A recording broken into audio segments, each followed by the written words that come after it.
when you're abused, and especially if it's physical, I'm sure, you may know more about this as a Mhm. trauma informed expert, but when people are abused, especially physically, and I would just say in any form of molestation of a child, they don't have control over their body.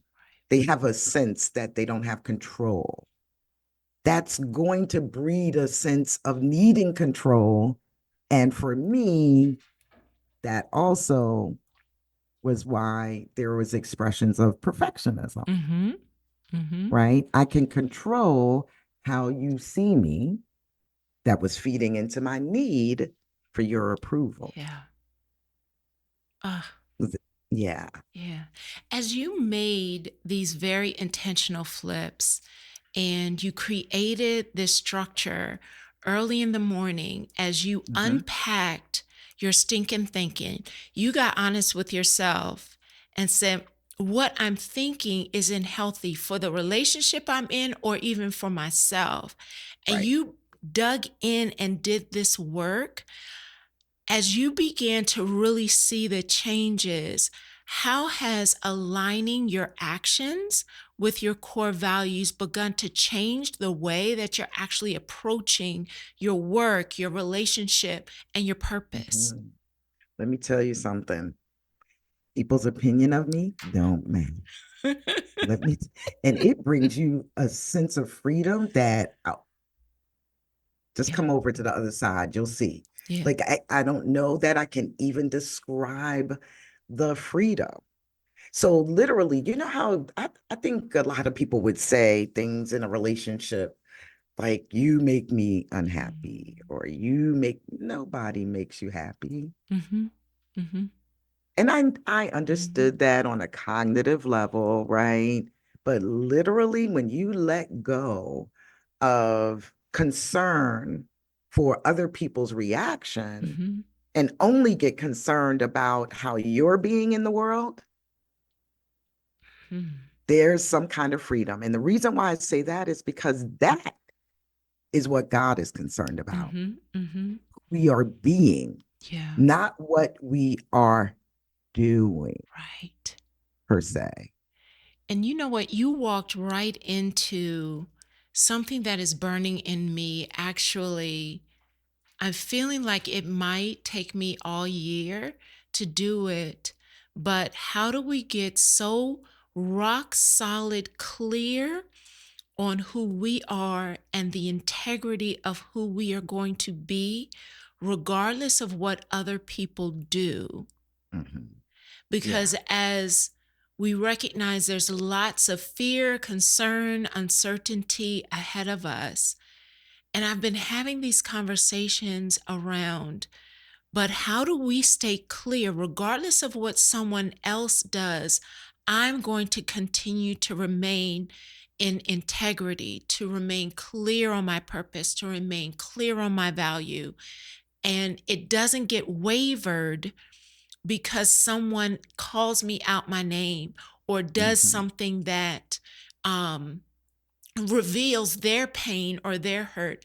I stay clear on how healed and whole I am, and identifying guests that will help us recognize, just as you brought up, Christ was crucified and he was trying to help us, heal Right. us, save Mhm. us, but he Mhm. stayed clear on what he was here to do, and it did not waver how he showed up. Right. So you walked right into like what I'm wrestling with.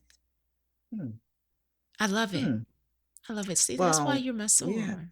Yes, indeed. And I hope you don't wrestle too long because I think that it's just a decision. Mm, We just have to decide.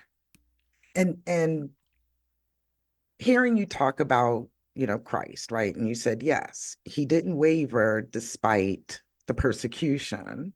Well, he was put here in human form so that we as Christians have an example mm-hmm, on how to be. mm-hmm. So I'm looking at my blueprint and Yeah. saying, oh, okay, my role model that's how I'm supposed to be, Mm. Mhm. right? Mhm. And so I grab all of those nuggets and I concentrate on that all day. And let me tell you Mm. something. This is the best, um, I guess, testimony since my freedom. And I still say I'm on a freedom walk because, I don't think that, there's nothing that I have to work on. But there was a moment where I would say things were falling apart financial. Like, my immediate family was wrestling with a financial tsunami, it seemed, Mm. right? More money was going out, and we're pretty frugal and good stewards of our finances. So it's not because we went and, Mhm. Mhm. just threw things away. But let me tell you, I was holding on to some money at one point, and I was holding on to it. We were supposed to, both my husband and I were supposed to use money to get cars. And when I decided to come back out and be a consultant and trainer, coach full time, I held mine back, holding it for a rainy day, but always like kind of in this fearful space, right? Like, I want to be prepared for the rainy day because the rainy day is coming. Mhm. You see, I had that kind of perspective. And I literally decided one day, I said, okay, I had the money for 2 years and we didn't have to use it for an emergency. And I was like, you know what? You need to step out on faith. You were told that your daily bread would be provided for. Mm. So what's your problem? Right? Mhm. Mhm. You at least have an asset. If, if nothing else, you can sell your house. Go get the car because you're also riding around in a car that was paid for, but we were just waiting for when was that going to stop.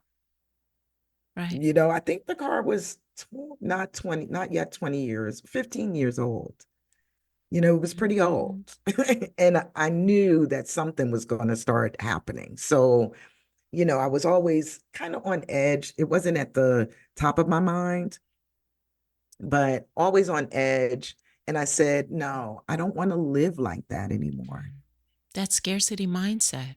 Exactly. Yeah. So go ahead and take that jump. And then, of course, and I mean a reasonable one, right? I still need a Mhm. vehicle, blah, blah, blah. So I go get the vehicle. And then it was like repairs for this, repairs for that. I mean, literally, we went to get new insurance for the house so that we could lower the bill. Mhm. Right? Because another company was just trying to hike things up. And we get things down to half of what the other one was. This is great. We have even more insurance, etc., by a reputable company. They come out and do the inspection as they do with new. And now there are these major things that need to happen. So my house is over 100 years old. Of course, there were going to be some major things, but that they could see from the outside. They didn't even come inside. And I thought, Lord, I cannot do this by myself. And I turned to my spouse and said, like not another thing. And also, the the entrepreneurial journey has its ups and downs. We were in that Mhm. space as well. Um, you know, there was more, but I don't want to get too detailed, that Mhm. reveals other people's business. So, but there were just things that were going to cost me more money going out and not enough coming in. Mhm. And I started feeling I don't know another way to describe it, but anxious. Mhm. And I used to have chronic anxiety, and I thought I was delivered from it. Seriously. Like delivered without medication. But I felt something, uneasy every morning, and I just started focusing on not having that feeling all day. Mm. Mhm. I needed to focus on what was true. I'm asking questions of this feeling. Like, why are you feeling that way?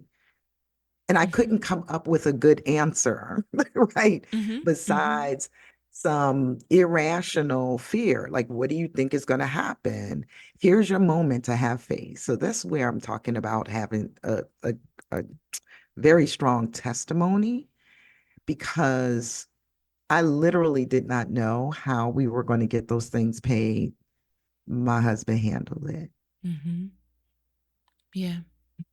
If I was not in that state where I was concerned about, how I was feeling on the inside, I would have tried to handle it. Mhm. I would have tried to lead. I needed to step back. I needed to not know how things were going to turn out, and they turned out perfectly.